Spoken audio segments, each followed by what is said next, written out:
xaadim noo def mbaa ngi ci jàmm naka daara ci mbaa yaa ngi góorgóorlu lu baax wàcc nga loolu de lu baax la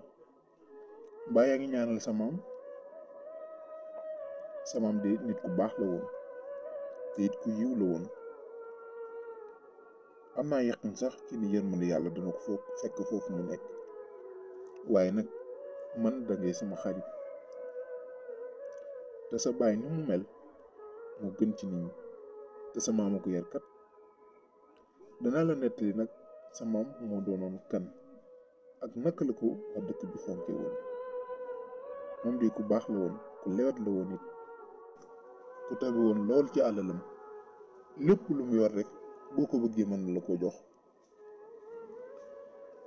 nettali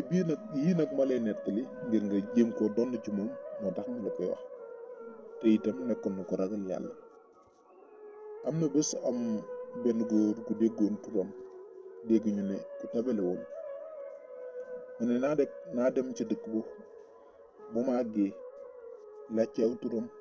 xëy na bu ma àggee sama lii mën a saafara nee na góor googu mu ngi amoon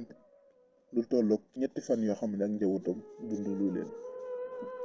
góor gi nag ak oyof yi nga xamante ne oyofoon na ko bi mu dikkee dafa taseeg moom daal di koy laaj ne ko góor gi Ibrahima Ndiaye de lay laaj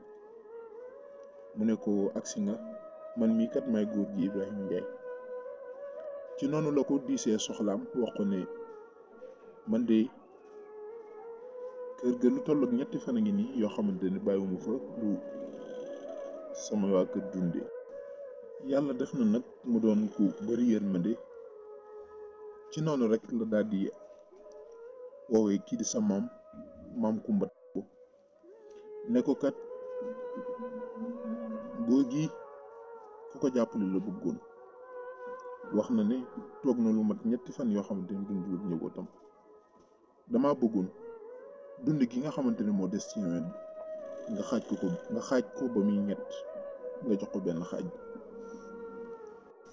maam Kumba ku it nekkoon ku déggal góor gi maam Ibrahima Ndiaye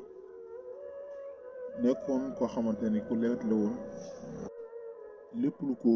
góor gi maam Ibrahima Ndiaye wax rek lu ko seen ko jëfandikoo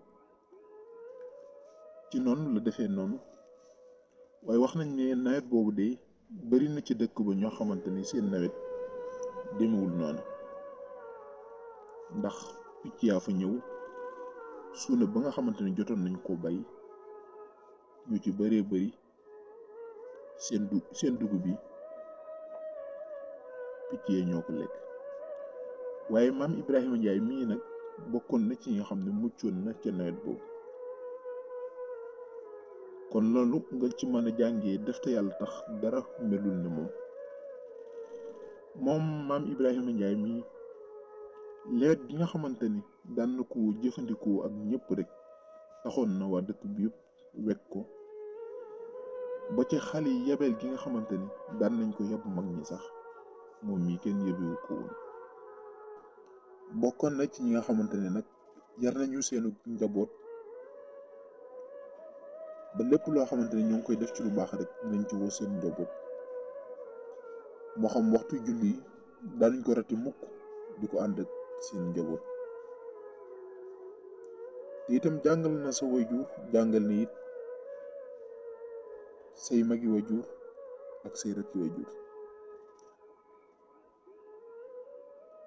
xam naa sax li ma lay wax ni mën nga ko xam bu baax ndax sa baay yaaram la sa baay nit ku baax la kon sa maam moo ko yar daan na julli guddi it te saa su ma saani julli guddi ak njabootam faaw rek kenn dana ko teewe kon sàmmoon na njabootam ci ñu ragal yàlla te wéetal boobu subhaanahu wa taala lu ci bëri xam naa ne xam nga ko bu baax waaye teewul danaa la ci yey bu baax xamal ne sa maam ku baax la woon sa maam ku lewet la woon ku fonkoon jaamu yàlla yëpp la te itam ku maandu la woon maa ngi lay dénkee wit ragal yàlla te taxaw muñ lii nag ndénkaan la rek amaana sax yow mi may seetaan sa maam moo ko defoon. ñu ngi leen di jaajëfal ba ëllëg incha allah.